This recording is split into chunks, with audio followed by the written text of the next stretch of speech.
Assalamualaikum warahmatullahi wabarakatuh.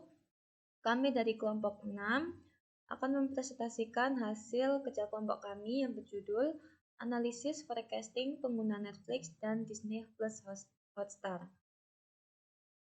Anggota kelompok kami ada 4, yaitu yang pertama, saya sendiri, Nabila Fitri Salsabila, NPM 132, Syakira Rusyida Salma, NPM 472, Tria Ari, NPM 093, dan Ken Raffi, NPM 324.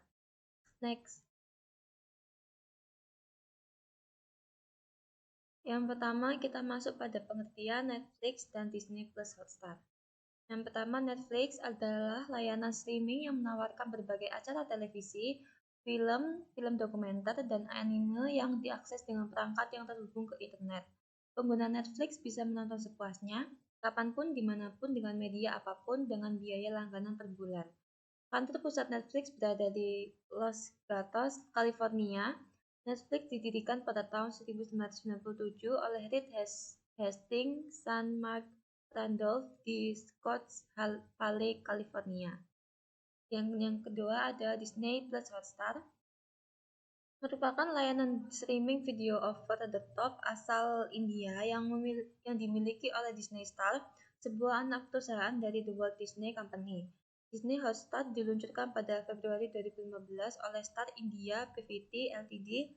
Pada awalnya, Hotstar bertujuan untuk menyajikan konten olahraga dan hiburan lokal secara daring, khususnya siaran langsung pertandingan kriket yang sangat populer di India.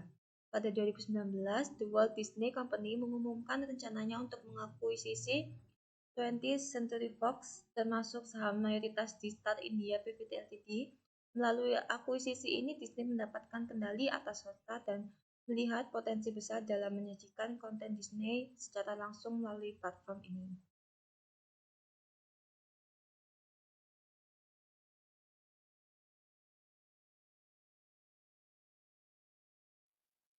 Kemudian selanjutnya ada layanan serta fitur yang ditawarkan pada awal rilis serta pembaruan oleh Netflix atau yang dilakukan oleh Netflix.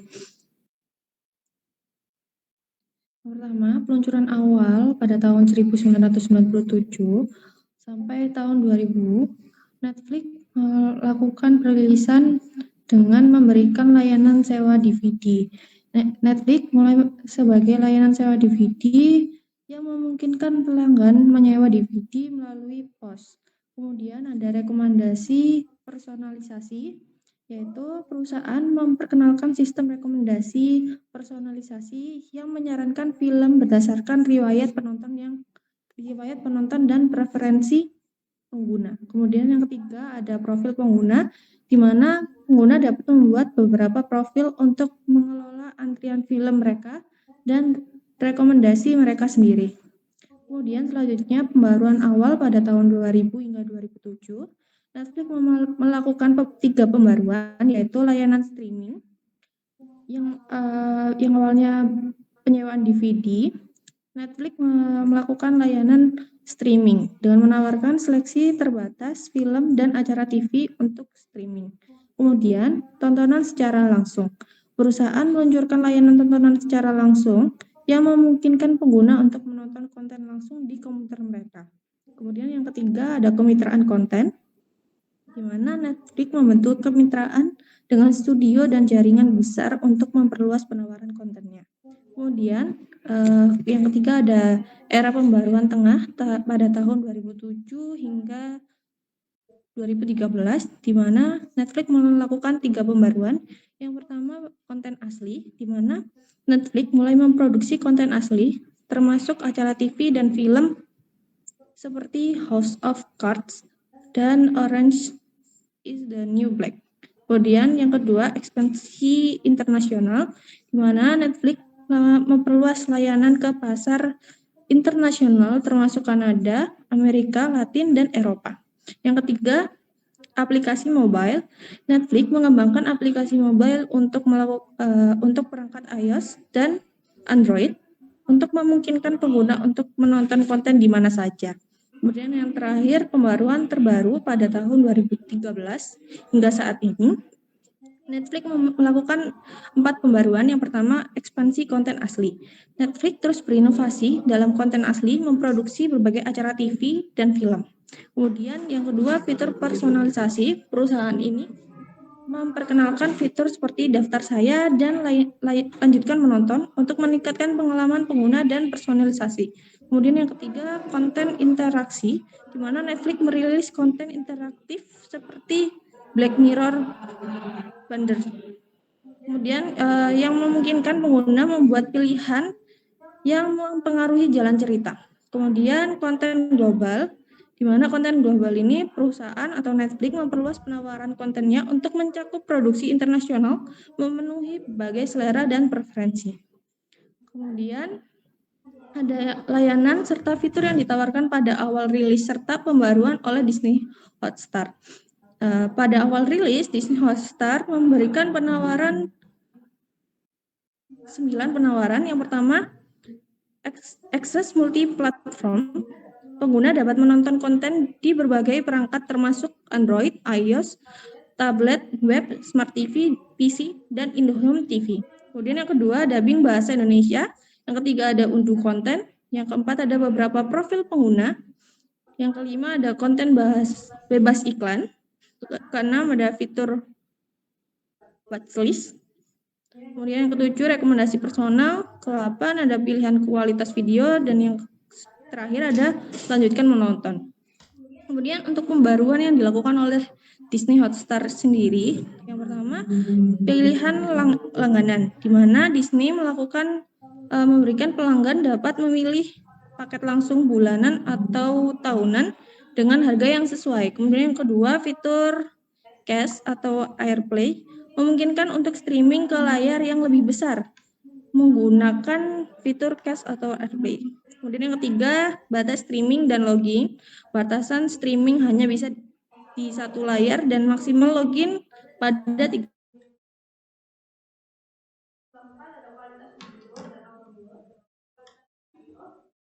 maksimal hingga Full HD 1080p dan kualitas audio hingga Dolby 5.1.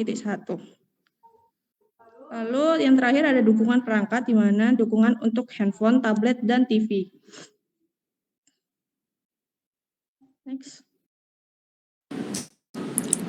Untuk selanjutnya yaitu data penggunaan dari Netflix. Nah, untuk data penggunaan Netflix ini menurut laporan terbaru dari Just Watch, Netflix berhasil mempertahankan posisinya sebagai pemimpin pasar video streaming di Indonesia pada kuartal keempat tahun 2023 dengan pangsa pasar yang stabil sepanjang 3 kuartal berturut-turut, yakni 23%, 24%, dan 24%.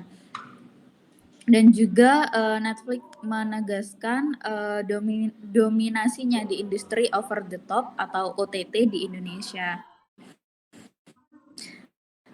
Lalu hal ini menunjukkan kepopuleran dan kepercayaan konsumen terhadap platform asal Amerika Serikat ini dalam menyediakan konten yang beragam dan berkualitas. Next.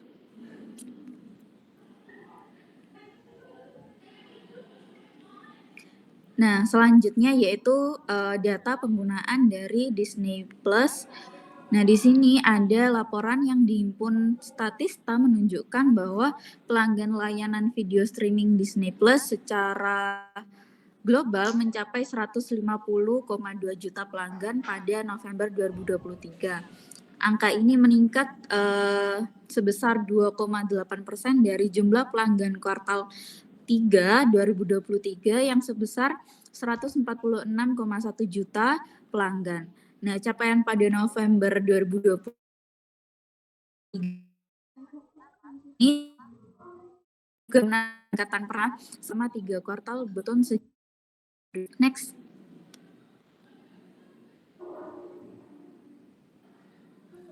Nah, selanjutnya yaitu forecasting yang digunakan untuk meningkatkan penggunaan Netflix. Nah, yang pertama yaitu memperluas bisnis mereka dengan memasuki industri game dengan mengakuisisi studio Next School dan berencana untuk membuat game berdasarkan alur cerita dari serial TV populer yang mereka. Next. Nah, selanjutnya yaitu forecasting yang digunakan untuk meningkatkan penggunaan Disney Plus Hotstar. Yang pertama yaitu memperkenalkan video on demand pada Indonesia sebagai lokasi peluncuran pertama di kawasan ini disebabkan oleh besarnya populasi dan potensi bisnis yang tinggi. Nah, yang kedua melalui kolaborasi dengan Bumi Langit Cinematic Universe atau BCU, Disney Plus menghadirkan konten original yang dirancang untuk memenuhi selera warga lokal di Indonesia. Lalu yang selanjutnya yaitu kemitraan strategis dengan Telkomsel. Bagian dari Telkom Group memberikan Disney Plus akses yang lebih luas ke pasar Indonesia karena di Indonesia sendiri banyak pengguna dari Telkomsel itu sendiri. Next.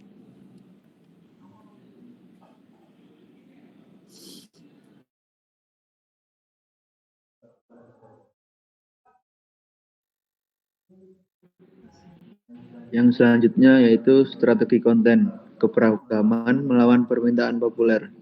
Yang pertama, Netflix. Netflix fokus pada inklusi dan keberagaman dalam konten orisinilnya. Lalu, 52% film dan serial dan Netflix memiliki representasi perempuan, serta 35,7% pemeran utamanya berasal dari kelompok minoritas. Netflix mengadopsi drama Korea untuk menjangkau pasar Asia seperti Squid Game, Business Proposal, dan Crash Landing on You. Lalu, Disney Hotstar. Disney Hotstar memanfaatkan portofolio film besar dari rumah produksinya, seperti Marvel, Lucasfilm, dan Pixar. Disney Hotstar menawarkan konten film-film terkenal yang membuat penonton bernostalgia dengan film masa lalu. Disney Hotstar juga menyediakan konten eksklusif dengan waktu rilis yang lebih cepat dari bioskop ke layanan streaming, sekitar 45 hari. Disney Hotstar juga berkolaborasi dengan Disney Plus juga berkolaborasi dengan Hotstar untuk menjangkau pasar Asia, khususnya India, dengan menyediakan konten regional yang relevan. Selanjutnya yaitu ada perbandingan harga dan keuntungan. Yang pertama, harga. Disney Plus memiliki layanan yang lebih terjangkau dengan harga langganan bulanan berupa Rp39.000 atau Rp199.000 untuk langganan tahunan. Sementara Netflix Premium seharga Rp60.500 per bulan untuk 4 pengguna. Lalu variasi konten. Netflix memiliki variasi konten yang lebih banyak dan beragam untuk berbagai kalangan manusia, termasuk anak-anak, remaja, dan dewasa. Fokus pada konten televisi dan film. Kebanyakan berupa dokumenter dan film terkenal.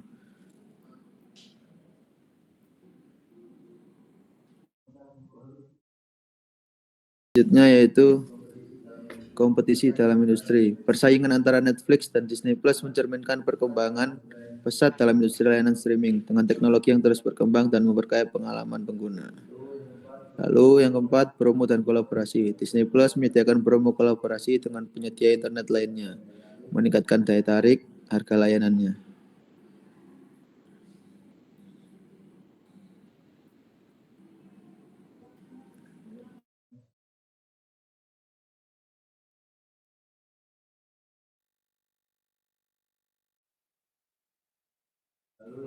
Lalu yang berikutnya ada faktor-faktor yang mempengaruhi penggunaan strategi dalam kasus Netflix dan Disney Plus.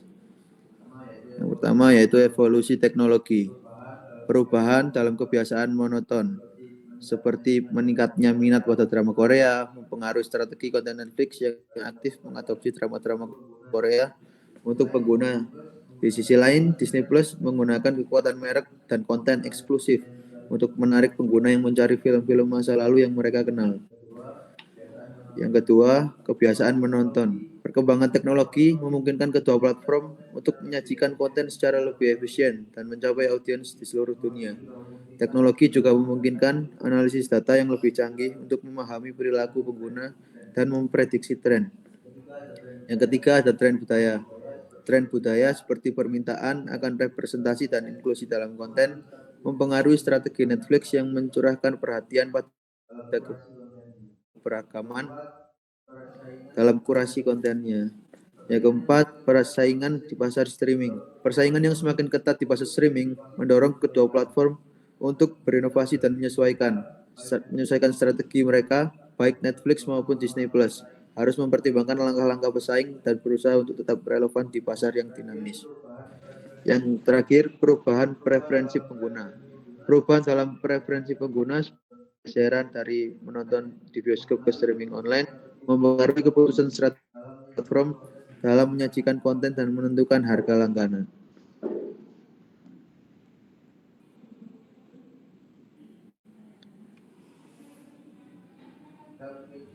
Ya, mungkin sekian yang bisa kelompok kami sampaikan. Mohon maaf jika ada salah kata.